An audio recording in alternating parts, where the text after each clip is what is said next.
बताइए सर, कहाँ जाना है? बैठिए। अबे पागल है क्या, इस गंदगी में बैठूंगा मैं?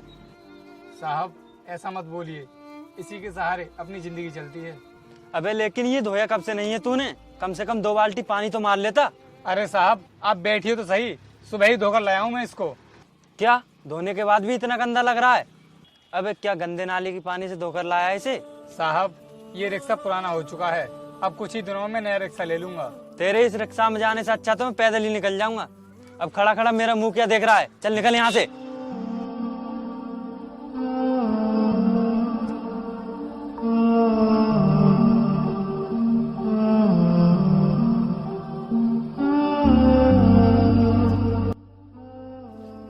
यार अगर आज मैं लेट हुई ना तो सिर्फ तुम्हारी वजह से होंगी। देखो इस रोड पर एक भी सवारी नहीं चल रही है। कोई नहीं यार, थोड़ी देर वेट करो, कोई ना कोई सवारी आती होगी।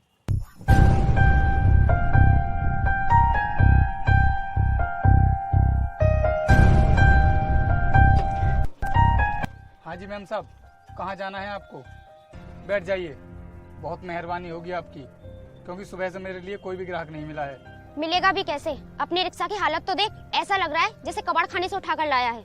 बैठ जाइए मैडम, इसमें आपको पूरी सुविधा मिलेगी। और ये देखिए, इसमें म्यूजिक भी लगा हुआ है। बातें तो ऐसी कर रहा है जैसे कोई वीआईपी गाड़ी लेकर घूम रहा हो। अरे यार बैठ जाओ ना इसमें। और इसके रिक्शे में आज तक कोई खूबसूरत लड़की नहीं बैठी होगी। इतने भी बुरे दिन नहीं आए हैं मेरे जो मुझे इस रिक्शे में बैठना पड़े। अरे यार बैठ जाओ ना, वरना तुम्हारी ट्रेन छूट जाएगी। और वैसे भी इस रोड पर कोई दूसरा रिक्शा दिखाई नहीं दे रहा है। अरे यार मुझे तो इसकी हालत देखकर ही उल्टी आ रही है और तुम इसमें बैठने की बात कर रहे हो। लेकिन यार तुम्हारे पास जाने के लिए कोई दूसरा साधन भी तो नहीं है। अच्छा तुम बताओ, तुम्हारी गाड़ी कहाँ है? यार उस गाड़ी को तो पापा लेकर चले गए। बहुत बढ़िया, जब तक तुम्हारे जैसे दोस्त मेरी जिंदगी में रहेंगे मुझे ऐसे कबाड़े रिक्शे में बैठना पड़ेगा। सुन भाई, मैं घर जा रहा हूँ, मैडम को सही सलामत स्टेशन पर उतार देना।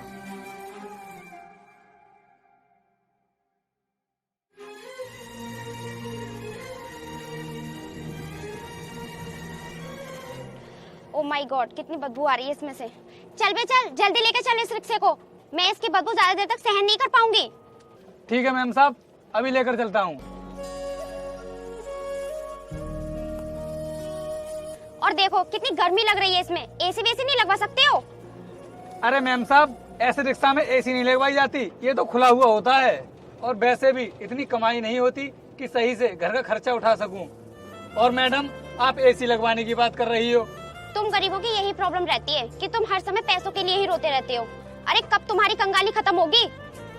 ये हमारी मजबूरी है मैम साहब। तेरा काम कभी ठीक से चलेगा ही नहीं। ये देख, इसकी गद्दी फटी हुई है, इन्हें चेंज क्यों नहीं कराता है? मैम साहब, अभी मैंने आपको बताया नहीं था कि पैसों की कमी चल रही है। और वैसे भी ये रिक्शा मेरा नहीं है, ये मेरे मालिक का रिक्शा है। अगर वो ठीक कराएंगे तभी ठीक हो सकता है।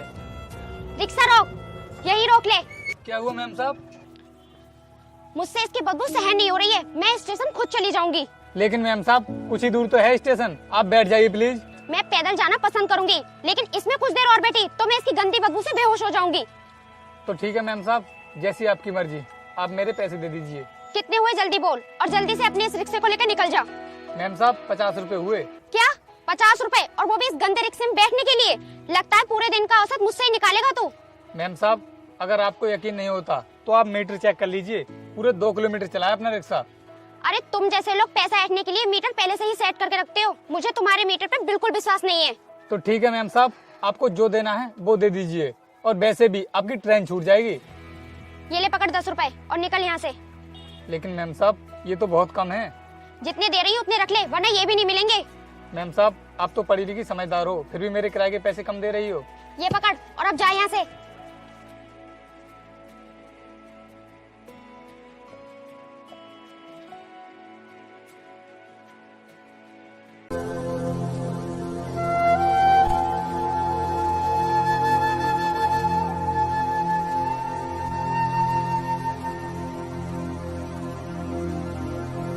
अरे आ गया तू?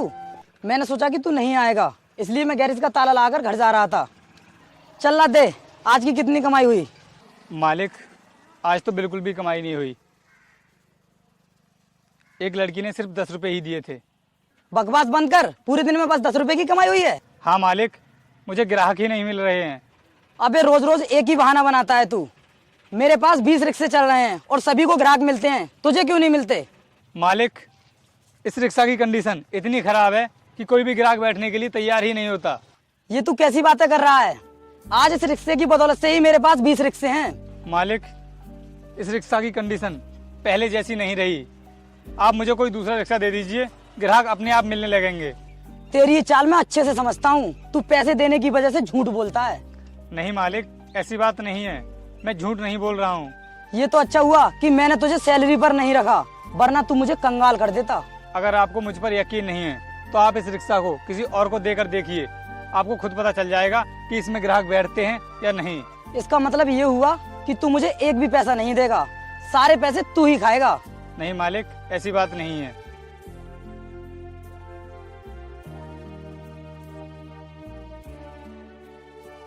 क्यों रे? रिक्शे का मीटर तो बता रहा है कि रिक्शा खूब चला है, और तू कहता है कि मुझे ग्राहक नहीं मिलते हैं और मुझे 10 रुपए दिखाकर पागल बना रहा है।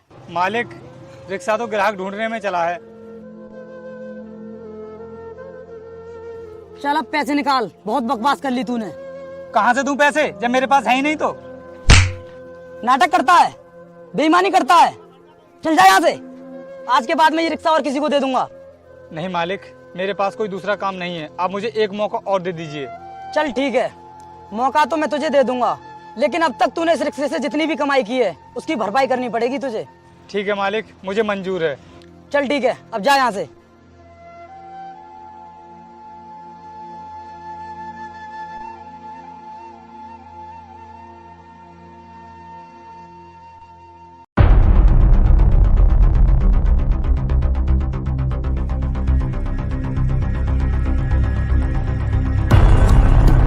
रिक्शा वाले, जल्दी से इस बाइक वाले का पीछा करो।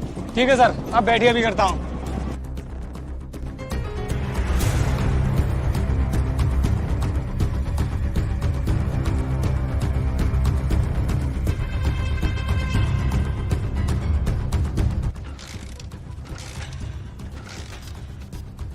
अरे यार, इस बाइक को अभी खराब होना था।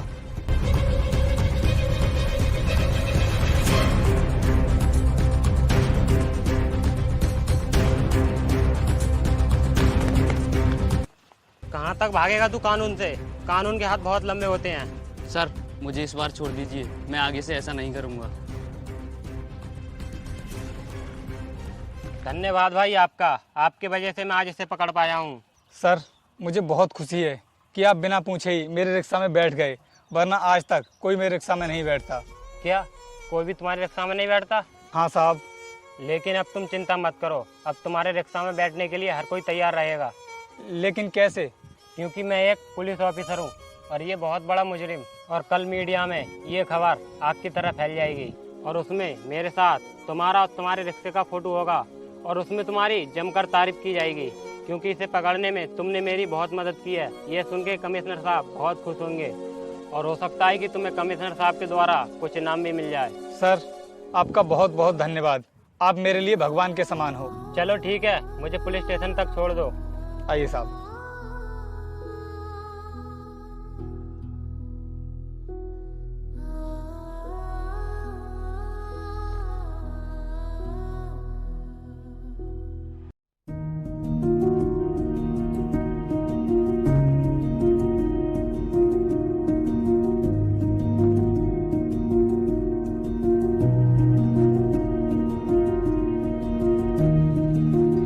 सुनो भैया, क्या आप मुझे आगे तक छोड़ सकते हो? मेरा बहुत इंपॉर्टेंट काम है, प्लीज।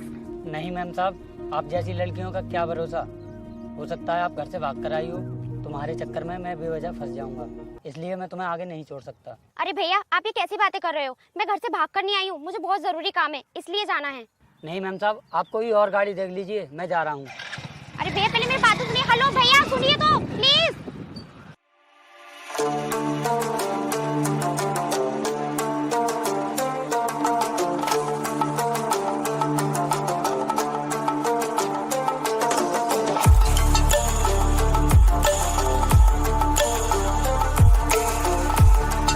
सर प्लीज मेरी हेल्प कीजिए, मुझे बहुत जरूरी काम है, मुझे आगे तक छोड़ दीजिए।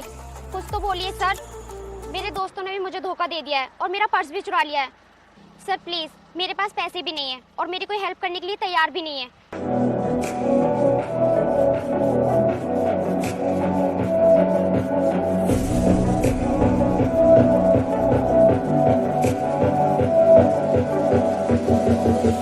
अरे तुम तो भाई रिक्शा चलाने वाले हो, आज गाड़ी में घूम रहे हो? ये पकड़ो पैसे और निकल जाओ किसी ऑटो से। पर ये तो सिर्फ 10 रुपए हैं। हाँ तो क्या हुआ मैडम, ये तो आप ही के दिए हुए हैं। हाँ दिए होंगे, लेकिन तुम इतनी महंगी गाड़ी में कैसे घूम रहे हो? मैडम अब मैं वो गरीब रिक्शा वाला नहीं रहा, अब मैं बदल चुका हूँ। और तुमने क्या कहा था कि तुम कभी भी अपनी फटी पुरानी हालत से बाहर नहीं आ पाओगे। देखो मैं आ चुका हूँ और अब मेरे पास पैसों की कोई कमी नहीं है। मेरी किस्मत पूरी तरह बदल चुकी है। किसी की वीआईपी गाड़ी में बैठने से और तमीज के कपड़े पहनने से कोई अमीर नहीं बन जाता। लगता है मैडम मेरी हालत देखकर बोर आ गई है। मैडम आज मेरी हालत तो सुधर गई है, आज मुझे तुम्हारी हालत देखकर बहुत तरस आ रहा है। आज मुझ पर थोड़ा बुरा वक्त क्या आ गया, तुम तो हवा में उड़ने लगे। पता नहीं क्या समझ रहे हो अपने आप को। मैडम मैंने आपको 10 रुपए दे दिए हैं, शायद तुम्हारे कुछ काम में आ जाएं। और मैं तुम्हें इनसे ज्यादा पैसे नहीं दे सकता, क्योंकि मेरी नजरों में तुम्हारी औकात सिर्फ 10 रुपए की ही है। सॉरी सर, अब मैं समझ गई। प्लीज मुझे आगे तक छोड़ दीजिए। मैडम तुम मेरी गाड़ी में बैठने के लायक नहीं हो, तुम उसी रिक्शा में बैठने के लायक हो। अगर तुम चाहो तो मैं रिक्शा भिजवा सकता हूँ। अच्छा ठीक है, अब मैं चलता हूँ।